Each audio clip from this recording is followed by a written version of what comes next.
Welcome, everyone. Hello, Daniela. Mm. Welcome to Never Signed Up for This, our space to talk about the real hard shit and just in a safe space, be our authentic selves, feel our feelings, share our hard from life, and just feel seen and held. And yeah, do you want to start out, Daniela? I know you've been going through something big and you posted about this. And Mhm. yeah, do you want to share? Yes.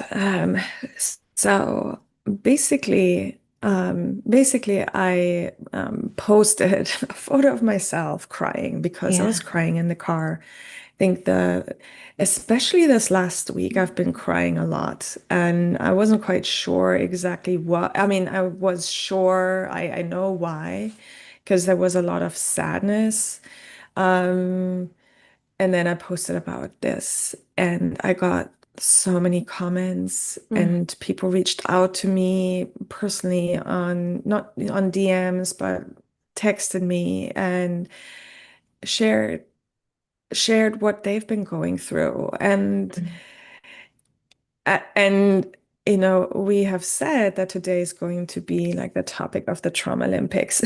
Yes. And and so and so I like I'm very aware of like all of the thoughts and emotions that are coming up with this because I'm like, holy shit, like there's so many people who have gone through worse things that Mm, I have. And like, who am I to even set this out there? And now people might be mm. thinking like that there's something really horrible, horrible going on. And so I'm rationalizing with myself, like, oh, I need to make sure that everybody else knows that we're okay and we'll be okay and Yeah, everything's gonna be okay. And it's like this, do you know what I mean? It's I like, do.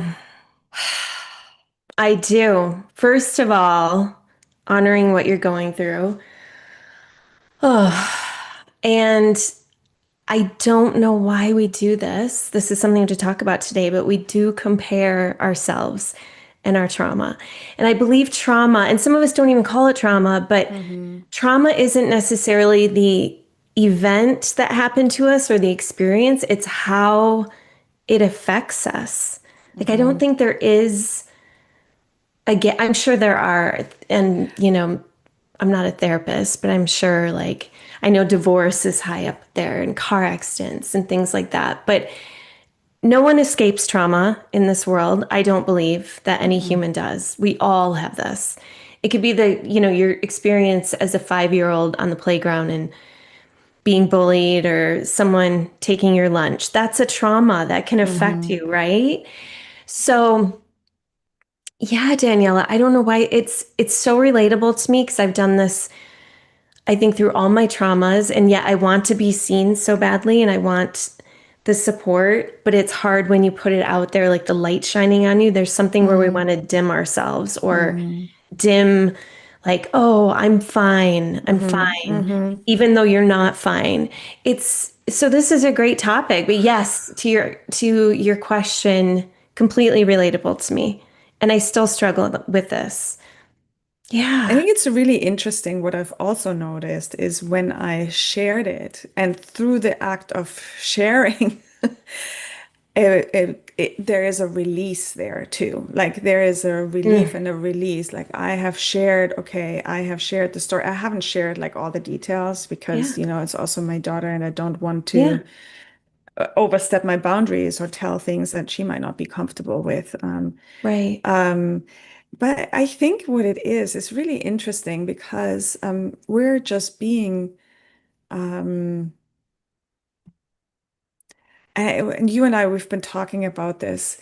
We're just so conditioned to show the highlight reels, Yeah. to show how happy and great everything is. Yeah. And I guess like everybody carries something, but everybody hides it also. And what if we were actually able to talk about this? And how would society be if we were able to Mm, like be honest and open about it? But you know yeah. what? There's something else that I've been thinking. about as well. I think in America, more so than maybe any other country, even though like that condition to just show like the good things is of course a global thing. Um, but I think we have it in we have I not I don't I know we have it in the Constitution, the pursuit of Ha. happiness, the pursuit of happiness. And if you're not happy, then you're not doing your job. Yeah, you're You're somehow right. less than, I think. You're right. You're not doing your job or you're doing something wrong. I've Uh-huh. felt that way.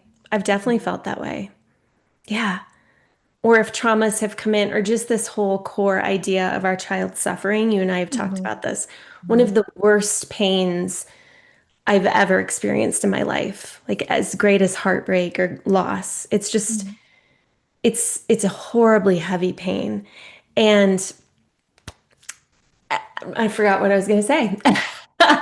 Well, it But is because the, it's like the mom has to have all the we have answers. to have it all together and we're supposed to Uh-huh. fix it. And we so Mhm. somehow it like reflects on ourselves, I think, and that makes it possibly shameful or it's it's one of those things. I think it makes it very isolating for us. It adds into that isolation of what we're going through in the moment. Right, Yet right. so many moms are suffering in so many different ways.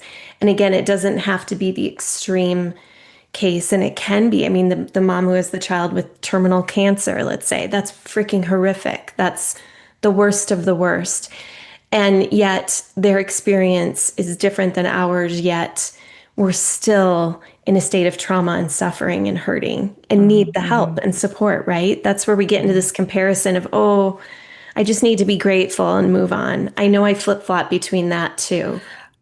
Same, same. I mean, like, look at the world right now. There is Yeah. like horrific trauma Yeah. everywhere. There is Yeah. kids being starved Truth. and Yeah. dying. I don't know Yeah. how beside myself I would be in that situation. Like, I cannot comprehend this. Yeah. Um, and yet, um, going and yet it's real, right? It's like it Yeah. doesn't need we don't need to minimize it. We don't need to No. exaggerate it either. But I think everybody just feels exactly the way that they feel. I'm gonna Yeah. say as much here, like my daughter has an autoimmune disease. She's a celiac, which is interesting, right? So the celiac was like, okay, um, yeah, it took like 8 months to figure out what it is, but now that I know what it is, we can attack the issue, we can attack the problem. And so this was Yeah. in 2018 when we found out. And and so it runs in on on one side of the family. And okay, that's an easy part, that you can do. You can take all of that stuff out. But what happened, you know, the what also happened, it's multi-layer because it's not just celiac. It's like other conditions that come with that stuff and that exasperate the stuff. Yep. Um, and then uh, 10 years of unanswered questions Ugh. because why is this child having pain every time she eats anything? Like of course, she doesn't eat gluten. Right. But here's the other thing also. Oh, it's celiac. She's gluten free. Gluten free is very hip and trendy. Oh, there's a lot of Is judgments around it too. As I am a gluten-free person without Yeah. celiac, and there's a lot of And stigma and judgment. and so it's kind of this thing that, oh, that's so easy because we have so many places where we can Mm, eat now that are gluten free, and that is right. But it also is kind of poo-pooed a little bit because a lot of people are doing it of choice, and it's choice. Yeah, my husband right.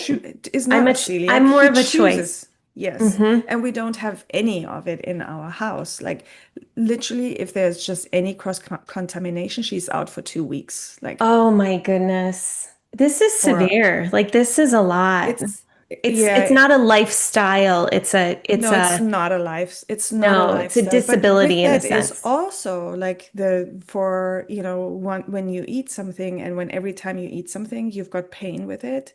You Oh, can't, you have to be very, mm, you can't just travel that easily, right, because then right. she's not gonna eat, and then so it's like it is Yeah. it affects everything. And I think for the longest time, I just really, and it's, like over time, it just, you carry a lot over time. It's a lot. Absolutely. And you just march on and you figure out solutions and workarounds. You find your tricks and you are able to move things through. And then other things happen that go beyond like the condition itself. Yeah. Um, Yeah. But I guess what also came through me is that there is another explanation now, and the relief to, oh, now we have help. Like after 10 years, like there's tangible Mm. help. And there's Yep. someone else who can hold it and who understands it. And I can let go of holding it all together. And I think this is when I fell apart, I guess. That's kind of when I allowed Well, you myself brought to. up a really good point because we are, as moms, especially in this situation with our child, any children, child, you're always trying to get their needs met, right? Small and big. And this is big. This is big. This is health, nutrition, gut, everything. So you're doing for all those years. You're focused on that. You have to plan a lot. You have a hypervigilance to what's in the house, what's not, what she's putting in her body, what's not. And so when I think this is also part of this, I don't want to say issue, but challenge with us as moms, where there's so many emotions around that we don't allow ourselves, or we don't have the space to feel it. So then when things finally do hit an okay point, or just like a plateau, Mhm. or we get Mhm. to take a breath, in those sense, when you're like, oh, I want to feel all the joy and I want to have happiness and have all the fun, you're actually breaking down because your Mhm. body's like, okay, we're finally safe Mhm. enough where we can pause and we can feel this. Mhm. So, in some way, it's a good sign. Like you have this space right now where you feel your body knows it's okay enough. Okay, I can break down. I can release. I can let go. Mhm. And also, that doesn't feel really good too, right? It's hard, it's difficult, it's taking away from other things, you know? Mhm. And I wanted to add, Daniela, I don't know if this is a good time or not, but when any of our children or ourselves have any sort of chronic health issue, there's also, and they know this fact, there's a mental health component to that. Mhm. And there's also a mental health challenge for the moms as well, the parents, the caregivers. Mhm. So this is the secondary thing that we're all working through and dealing with. There Mhm. is depression, there is worry, anxiety. It's fact. We know this with children that have chronic illness or disease. There is more anxiety, depression, suicidal tendencies, all of that. I know this through my own parenting journey, and also for myself. Like I deal with chronic health issues, and there is a mental health component. So that's the added, gosh, it's like which came, well, you know, which came for the physical Mhm. probably, but yeah, you're dealing with a lot is what I'm saying. It's multifaceted. It's not just celiac disease or just whatever diagnosis, right? Mhm. It's more. Mhm. It's an interesting thing, or a word that I learned a few years into the journey, um, that I'd never heard before. Well, Yeah. which was care load. Ah. Care load. It's so Mm, interesting yeah. because I would advise anybody to look up whatever your children are dealing with, and what you're Yeah. dealing with, and what you're carrying and taking care of, is what the care load is. So there is, they measure that, and it kind of blew me away because, yeah, it was like the shame and the guilt that I can't hold it Mm. together. I can't keep my job. I can't, like I can't function in the way that I functioned before. So I'm doing all of these things, but it's not enough, right? It doesn't feel enough because we have these expectations on ourselves and we're like, oh my gosh, I'm seeing other people. They have stuff going on as well. Yeah. And that's Yeah. way worse. Like we minimize our own stuff. It's way worse. And they can do it and they're holding it all together and they're building businesses and all that. Yeah. And then I read, and it blew me away. I read about the care load of celiac. Ooh, And tell for the us. first, it's Yeah. the care load. It's silly, right? It feels silly to me. It is similar to a cancer patient. Oh my goodness. And it was something where like I felt validated for the first time. I felt Yes. validated. Yes. Right now, do this for 10 years.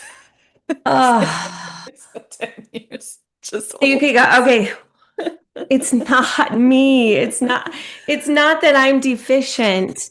It's Yeah. that this again is like something I never signed up for, but here it is. It And is. And of course, I'm in for it, right? yeah, heck yeah. Heck yeah, Yeah. you are. You're an amazing mother. Like, yes. Yes. And so what do we do with this? Like, what do we Mm, do with this? And why do we downplay it? You know? mm.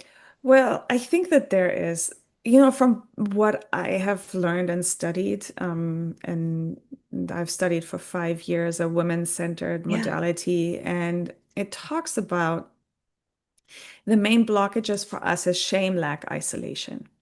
And Mm, this is for women, um, like high potential women, but also, but of course, mothers too, like, and, professionals. mhm. Um, that the underlying thing that prevents us from, actualizing whatever we want is shame, lack, isolation. Now, Wow. when you work with or you have a child that is dealing with something, Yeah. the shame part, shame and guilt, I think I verbalized this over and over and over again. I'm ashamed. I feel guilty. I'm ashamed that I let my daughter suffer Mm, for, because I was straddling a work, like a job, a contract, and her yeah. care at the same time. And I couldn't do anything. So I felt really ashamed and I felt guilty that I let her like lie in bed Oh, for Daniela. months, not being able to go to school and not being able to figure it out, So then I left work and then I focused on that, figuring out what's going on. So as women, we make shame-based meaning about Yeah. situations that happen. So if something is Okay. going wrong, we make that mean that we've done something wrong. Like we're the mom, Mhm. it's our responsibility. We've done something's wrong innately in us, about Yes. us, that my child has to go through this. Oof. We It's so do this, heavy. we do this automatically. Then there is the lack. And when you have, and I just put this together the other week, when you have a child with mystery illnesses Mm. that the doctors can't figure out what it is. And all the tests come out, it's totally everything's fine, but she's not Yep. fine, right? Been there. And then Hmm. yeah, and then and then the thing is, oh, she's making it up, or she is like over dramatic, or she's a hypochondriac, or, Or it and reflects on the mom because I've been in those rooms where I feel like they think I'm crazy. I wonder what they're putting in the notes. Like they think I'm a yes, helicopter mom or yes, she's off her rocker or she's too like yes, woo-woo integrated. yeah, I don't know. I've felt it all. Like just the so many things. judgment on the Hmm. mom Hmm. as well. Oh, Yeah, and so it's this lack of resources. It's yes. the lack of resources because, the doctor sees you in and out. They're just looking at one part. They're used to, Mm. like they're not.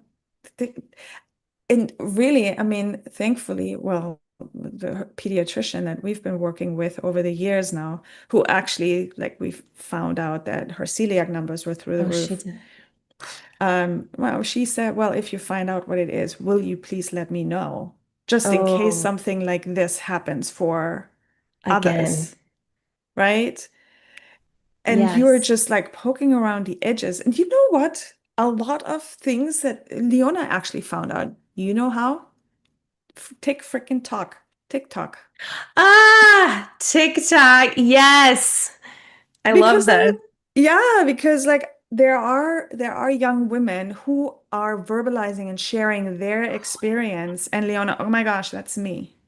Oh my I gosh. love this.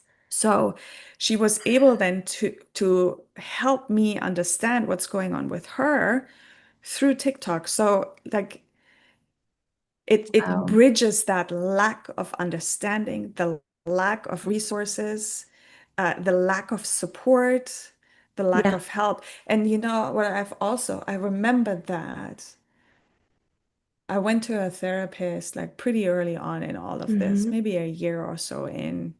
And he said, "What's your support system?" And I looked at him and I said, "I am the support system. It is This me. is I it. support everyone. I step back and I support everyone. I don't, I'm an immigrant. Yeah. Um, Yeah. both of our families live in Europe. There Wow. is no one there, and we have to just like patchwork it together. I Do don't it. know how it is about you. Sorry, I'm like talking a Oh, no, no, lot no. Please don't. really. No, please do not apologize. Do not dim your light, Daniela. This is perfect. Same, well, not same. I'm not an immigrant, but Mhm. similar in the sense that it's just my husband and I. We have no family out here, never have. We have, and it was honestly difficult to build community, very difficult. So the first 2 years of my daughter's life were a lot of quarantine. We knew that word before, well Oh before my COVID made goodness. it popular. Hmm. So it was on me. My husband was the breadwinner. It was hard to build community over many of the years, many, many of the years. And so there were times we would, you know, there were few times we would hire help here and Hmm. there, Hmm. a babysitter, nothing like Hmm. a full-time caregiver Yeah. or nanny. We didn't have the means for that, but yeah, it was very difficult, very, very difficult. And especially, the hard situations or the crises, the medical crises really would just take the life out of you for a few weeks to a Hmm. month. My health began to suffer. I I was worn down immune system wise very much for many, many years, and then I developed chronic illness.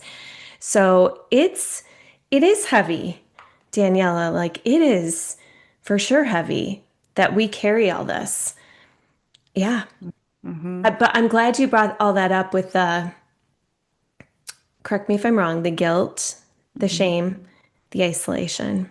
Yeah, Yeah. the lack of resources and the lack to Lack of um resources, yeah, which of which is hmm. very common. I also remember not feeling like I could trust anyone because my Hmm. daughter's level of care was so high. Mm. That was difficult.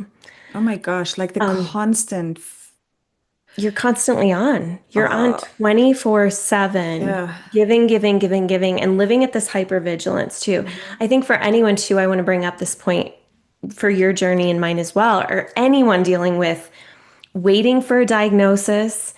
There's that period. I don't think most health conditions, mental health conditions, learning disabilities, whatever it is, there's usually this period of like something's not right, something's not right. You feel it, you feel it, you feel it, and then it takes time to get care. And then sometimes it takes months to get more care or to figure out the diagnosis. Maybe you never get a diagnosis. For myself, I've had a lot of appointments where they've said, and we'll talk about this another time, but the doctors said, I've never seen this before, Like You're like, oh, great. great, great, not again. Um, and we just do the best we can in those moments. I know we have the guilt. I've totally experienced this. Mm. I have experienced Moving also like state to state when my daughter was young, and then things not being picked up by the new doctors. So I had a Mm, stack of medical records like this, and they didn't go through them and mm, things were missed. And the guilt I felt was horrific. And I'll mm, tell you the one thing I did to make peace, and I do even tell my friends, I tell my clients who are moms dealing with any sort of guilt. And let me know if this resonates for you, but we have to believe this. We make the best decisions we can in that moment with the mhm. information we have. And this is Right. truth. Hmm. This really is truth. Like in that moment, if we look back on whatever we have regret on or guilt about, we have made the best decision we possibly could with Hmm. where we're at in our life and what information we have. And Hmm. to just make peace with that and move on. Like we did the best we could. And then it brings up all the other issues. Maybe there's anger and frustration, and we can deal with those as well. But it does take that off ourselves. It's a little bit gentler on ourselves. Like Hmm. we know our intention is so pure Hmm. as Hmm. mothers. Yeah. Hmm. Hmm. Ugh. Whew. Yeah, so you I carried so much. I think this is really crazy, right? So you've been hyper vigilant for years, For years, decades, decades. decades. Yes. Yes. And it's no wonder that you develop like a dis-ease, Yeah. Dis-ease. which, yeah, it is like a dissonance in the body because the hypervigilance is always on edge, always on the Yeah. lookout, always thinking 5 steps ahead. What if, what if, what Yep. if? And trying to control the environment the entire time.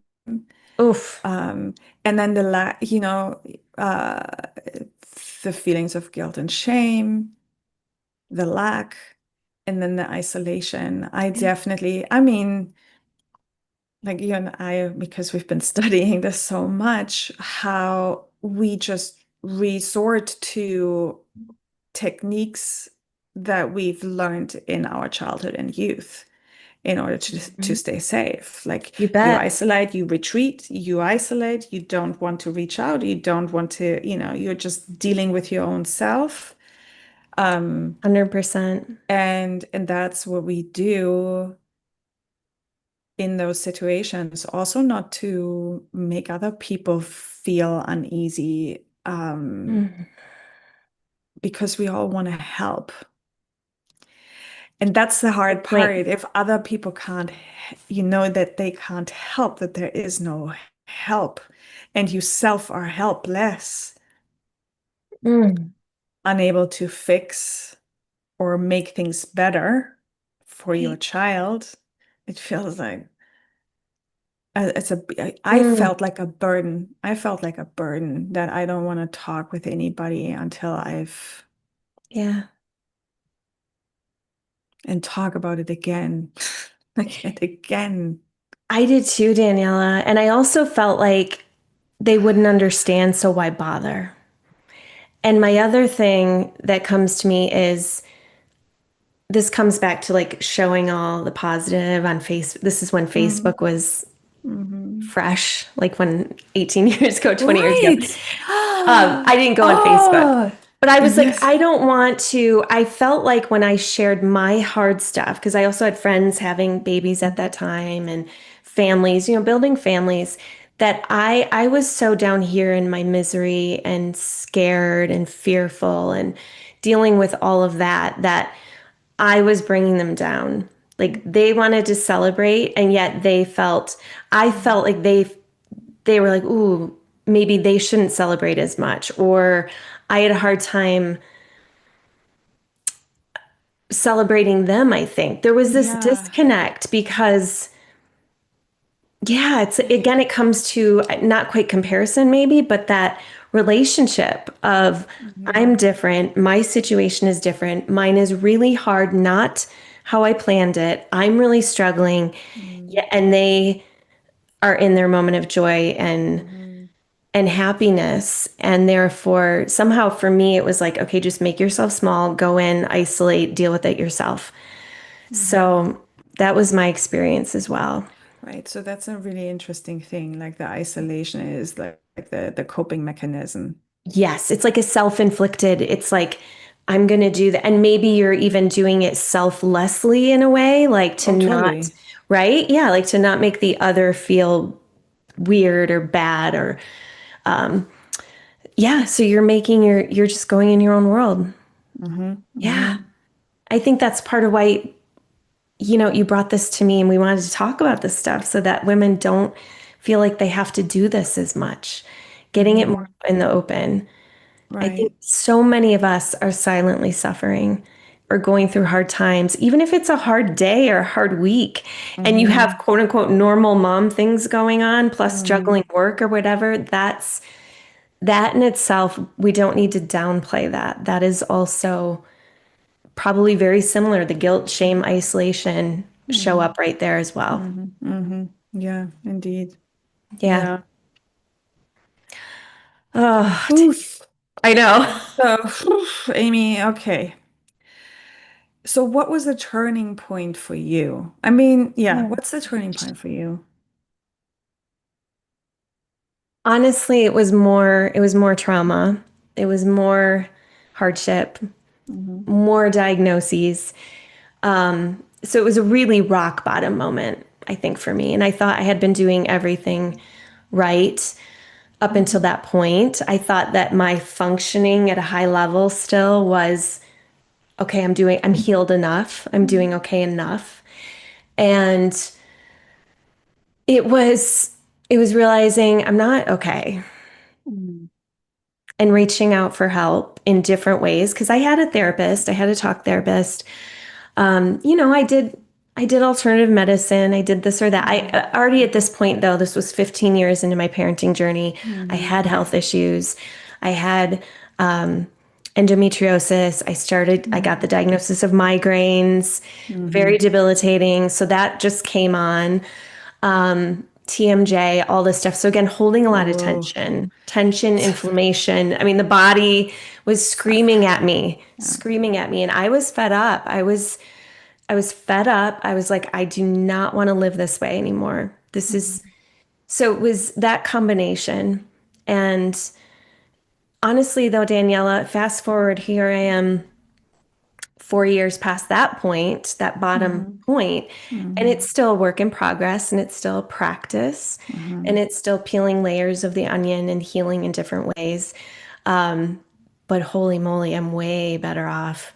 And I wish my one huge regret, I wish I had had more tools in Hmm. my journey so that I wouldn't have reached that bottom point and developed as many health issues as I have. As you have. Yeah. So, and that's part of not part of, I think that's the hugest like impetus and fire inside of me for what I'm doing, and trying to teach moms ways to just let go even 1% or 5% or feel the feelings.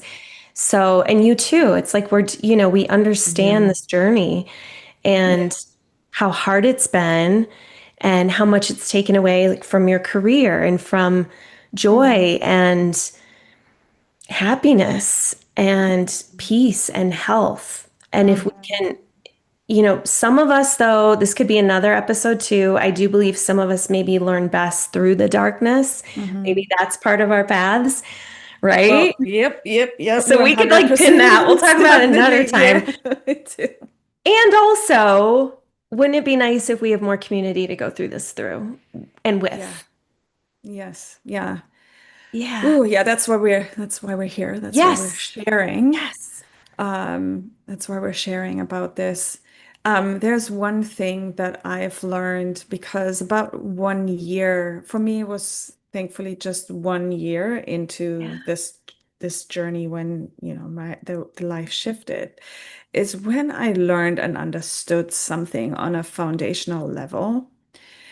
And um the because as a mom, moms and children, they're so emotionally, energetically interconnected.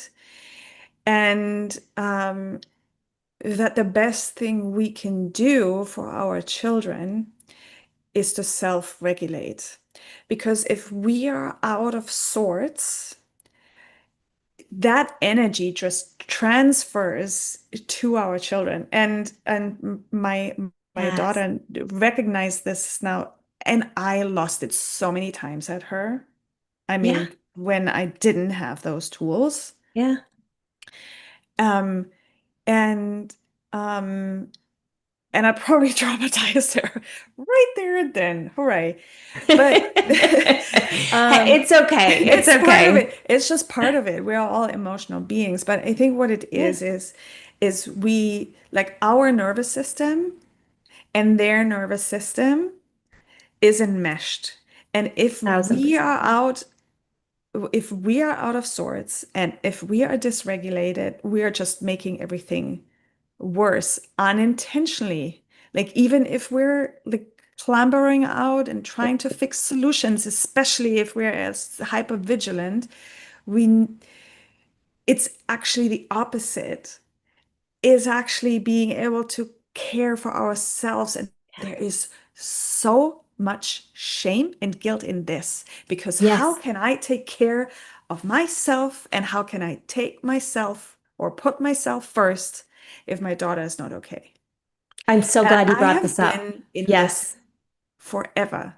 But if our nervous system is dysregulated, we Mm-hmm. are just automatically dysregulating them. They can't have the peace. Thousand They percent. can't do that. And so that's why we're doing the Oh, work that we're doing. Right. very, very, very, very good point. Very good point.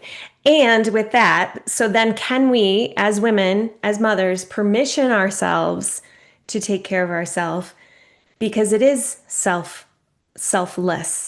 It's not Hmm. selfish in a sense. Because we have a hard Hmm. time doing anything for us Hmm. that is selfish. Hmm. Society might say that or look at that or whatever.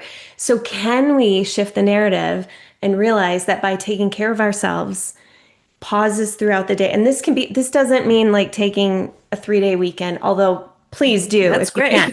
Like, Yes. please do. Definitely, right? Like that does include that, but it's like taking those moments to get back in our bodies to regulate. Absolutely, Daniela. We know this to be true. We know Mhm. this that we can affect the energy in the whole house And beyond, and and beyond. beyond. And it's just something that has been so conditioned out of us because in Yeah. our society, like we have been prioritizing what we do way more than who we are and what the state of our being is. But so I just wanted to let people know that you tomorrow, Yes. every Friday, Yes. you offer breathwork, like a 30-minute breathwork session, Yep, you which is bet. It's free, right? virtual, it's free. If you've done no breath work, just come. It's grounding, it's expansive. You will leave better than when you came in. You will feel the shift. So you don't Hmm. need to have experience, just come as you are, come messy. You can keep your camera off if that feels better. Hmm. Um, I do send out the replays as Hmm. well. So if you can't make it live, although live's always better, Yeah, we have more life is community. better. We know this. So yeah, that is open. That is every Friday. Yeah. Thank you for sharing that. And what about you, Daniela? Tell us too about your breath work you offer. Well, I have what's called the Breakfast Club. However, it is like we dive right in, and it's a very sacred container. But what I do offer is end of August, a 5-day, I call it the Breathwork Reset. Ooh, It is for those people who also want to understand like the science behind breathwork and mm, meditation. Um, I have, I have some videos that I'm very excited about showing like what we have known for, like the cultures and spirituality and religion and not religions but spirituality and ancient cultures have known for decades, for centuries. Um, there is scientific evidence now, and Mm, that that's not just an esoteric concept, but that it's actually real, and there is video evidence for that. So um, those are things that I'll be love sharing. it. So it is the science, yeah, the science behind it and why it works, and I'm really want to like hand off and give as much information as possible, Mm, so that you can just do breath work on your own, obviously, love or it. to join the Breathfest Club and really trained to just drop in and out and not, and being able to really take care of themselves. I love that you're offering that. In a sense where there is this desire to educate a little bit on breath work too, because there's science behind it too and its Mhm. health benefits and Mhm. but it's still not mainstream, right? No, This it is isn't. cutting edge in a way because I do feel like 5 years from now, I know of someone who's in a field trying to Mhm. get codes made for breath work and other such things, codes so that this can be like billed by insurance. So I think we're getting there. Oh, Yeah, yes. this is real. We're getting there, although it could It could take 10 take years, a, it could take yeah. 5 years. Like, Yeah. but Well, I things love are that you're things are changing offering that. fast right now, That's a right? good point. That's a So really good things point. have I really love been. that. So just to part, and then we'll Yes. probably close this today. But this is Yeah. such an interesting thing for me, because I believe the breath and breath work, the Yeah. conscious breath is the key. And I always laugh in retrospect about the universe sending us COVID, almost to Mm. give us a sign to take the breath away, as the, like the signal, the code, here, here, here, focus on the Wow. breath, work on the breath. Mm. As I take a deep breath. Do you want to do a couple breaths to Sure. close? Do you want to? Because, I'd love yeah, to. would you I'd love to. love Okay. that? Yeah, you're so grounding. Oh, thank you, Daniela. So are you. This is the practice. So if it feels good, closing your eyes or softening your gaze, if that feels good, and just taking a moment to roll the shoulders back, to open up that heart space. And we're going to invite in a deep breath from the earth, filling the belly. So push out your belly like a balloon. Allow your chest to fill. And then exhale out with a sigh. We're going to do a few more of those in through the nose, deeply filling the belly up to the chest and exhaling. Taking this moment to allow yourself to feel into your own experiences, your own hardships, joys, lessons, growth, and be with all those feelings that you're experiencing now or have had in the past. The anger, frustration, the guilt, the shame, the disappointment, the unfairness, the isolation, all of that. And just allow yourself to feel and just taking a breath in.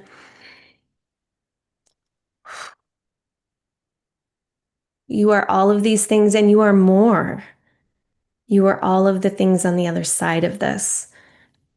But just giving yourself that permission and pause to be with the wholeness of yourself and the wholeness of your experiences.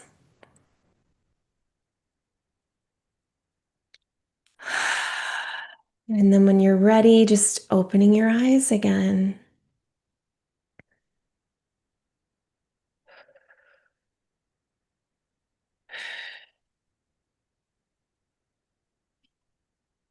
It was Mm. so good. So good. This whole session was so good. So much Yes. fun.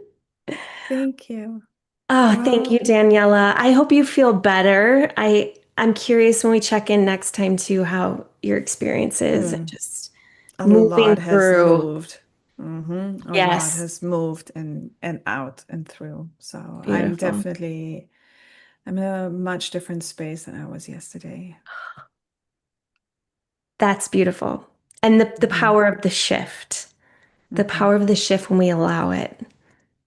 Yeah. Oh, Yeah. It's so powerful. So powerful. mm, So we'll be back next week. we'll be back. Thursdays, 10 a.m. Pacific, 11 Mhm. Mountain. Mountain, That's 11 a.m. Yep. yeah, and 1 p.m. Eastern, Yes. for another topic. And you and I, we Wait. can maybe stay on a little and just chat about